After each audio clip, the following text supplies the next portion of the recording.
இணைச்சட்டம் அதிகாரம் 18.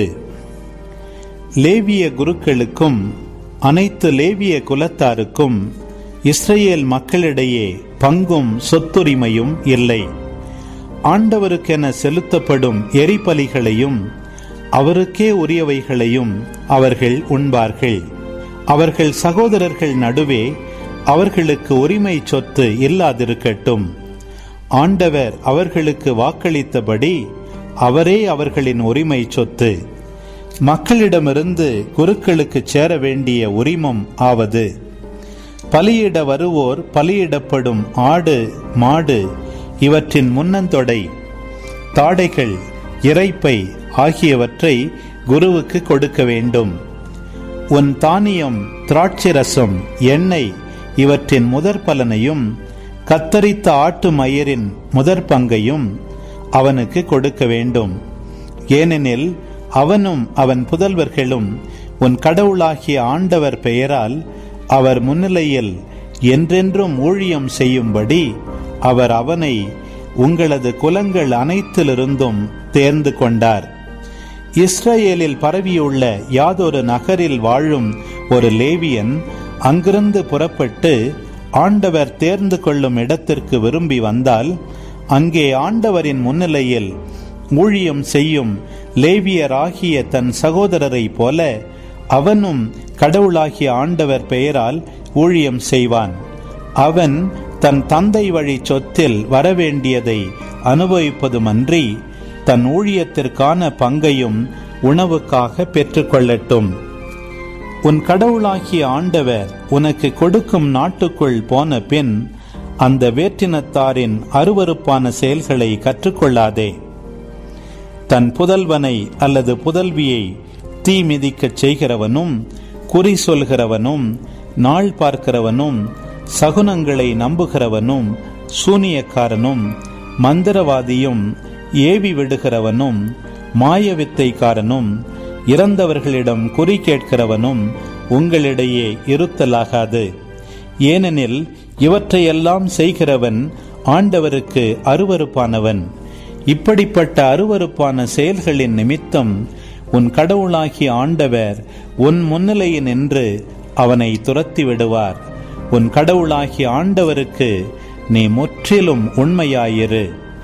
ஏனெனில் நீ துரத்திவிடவிருக்கும் இந்த வேற்றினத்தார் குறி சொல்லுகிறவர்களுக்கும் நாள் பார்க்கிறவர்களுக்கும் செவி கொடுக்கிறார்கள். அவ்வாறு செயல்பட உன் கடவுளாகிய ஆண்டவர் உன்னை அனுமதிக்கவில்லை. உன் கடவுளாகிய ஆண்டவர் உன் சகோதரர் நடுவினின்று என்னைப் போல் ஓர் இறைவாக்கினரை ஏற்படுத்துவார். நீ அவருக்கு செவிகொடு. ஓரேபில் திருப்பேரவை கூடிய நாளில் நீ உன் கடவுளாகிய ஆண்டவரிடம் மன்றாடி, நான் இறந்து போகாதபடி என் கடவுளாகிய ஆண்டவரின் குரலொலியை இனி நான் கேட்காமலும் இப்பெரும் நெருப்பை இனி நான் காணாமலும் இருப்பேனாக என்று விண்ணப்பித்த போது ஆண்டவர் என்னை நோக்கி, அவர்கள் சொன்னதெல்லாம் சரி என்றார்.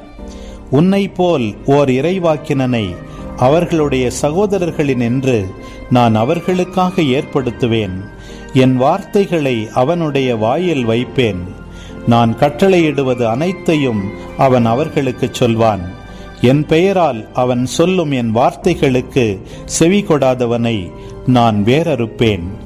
ஆனால் ஓர் இறைவாக்கினன் எனது பெயரால் பேசுவதாக எண்ணிக்கொண்டு நான் அவனுக்கு கட்டளையிடாதவற்றை பேசினால் அல்லது வேற்று தெய்வங்களின் பெயரால் பேசினால் அந்த இறைவாக்கினன் சாவான். ஆண்டவர் சொல்லாத வார்த்தை இன்னதென்று எப்படி நான் அறிவது என்று நீ உன் மனத்தில் எண்ணலாம். ஓர் இறைவாக்கினன் ஆண்டவரின் பெயரால் உரைப்பது நடைபெறாமலும் நிறைவேறாமலும் போனால் அந்த இறைவாக்கினன் தன் எண்ணப்படியே பேசுபவன். அவனுக்கு நீ அஞ்ச வேண்டியதில்லை. அன்பு உறவுகளே, இது உங்களுக்கான நேரம். இக்காணொளியில் ஒளி வடிவில் இணைச்சட்டம் 18ஆம் அதிகாரத்தை முழுமையாக பார்த்தும் கேட்டும் ஜெபித்தும் இருப்பீர்கள். இன்றைய இறை வார்த்தையின் அடிப்படையிலான கேள்வி: ஆண்டவரின் முன்னிலையில் ஊழியம் செய்யும் லேவியராகிய தன் சகோதரரைப் போல அவனும் கடவுளாகிய ஆண்டவர் பெயரால் என்ன செய்வான்? பதில்களை கமெண்ட்ஸில் பதிவு செய்யவும். இதுபோன்ற வீடியோக்களை தொடர்ந்து காண இந்த வலைதளத்தை சப்ஸ்கிரைப் செய்யவும். மேலும் லைக் கொடுத்து எங்களை ஊக்கப்படுத்தவும்.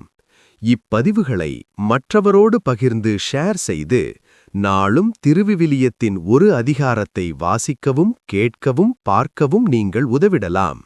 மீண்டும் அடுத்த காணொளியில் சந்திப்போம். இந்த நாள் இனிய நாளாய் அமையட்டும். இறைவன் உங்களை ஆசீர்வதிக்கட்டும்.